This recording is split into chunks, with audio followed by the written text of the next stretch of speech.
Fomba ufficiali, monsieur Amadou Agassi, président de la Fédération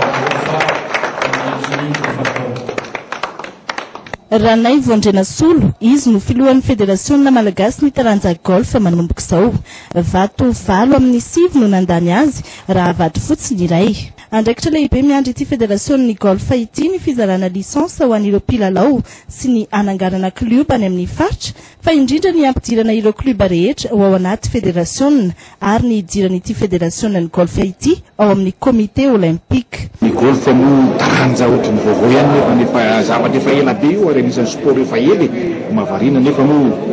io tonga amin'izao fifidianan'izao zava-dehibe izay ny adidinay moa ary ny adidy tena lehibe iny dia tena totika any amin'ny tanora ahoana fo manam-paritahana azy bebe koa eran'ny Madagasikara marina fa tsy maintsy mamboatra terrain zany ezaka tsipy hoe misy fédération ara-dananty ahoana ny fomba hitaritana ananganana zany terrain zany satria koa zany terrain na golf ange misalika koa amin'ny ara-toe-karena tsy azo lavo zany amin'ny fizahana tany sy ny karazany tombotsoa antsika rehetra any le izy tombotsoa an'ny tanora ezaka ho an'izany zay moa ny atoavana amin'ny toerany tony. Volona amin'izay fanohanana rehetra takina amin'ny Lola Rasoa Maharo filoam-boninahitra ity Federaciona ny golf ity. Amin'izany toeram-boninahitra hipetrahana zany izy dia tsy miravoravo-tanana fotsiny fa hoe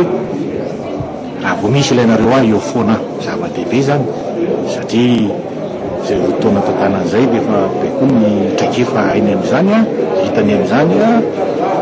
zany rehetra zany ilana azy foana. Ankoatra ny fandraisana anjara amin'ny fifanana eo anivon'ny ranomasimbe indiana sy ny lalaon'ny nosy amin'ny taona ho avy dia mikarakara championnat fédéral ihany koa ny Federaciona golf ho atao ato.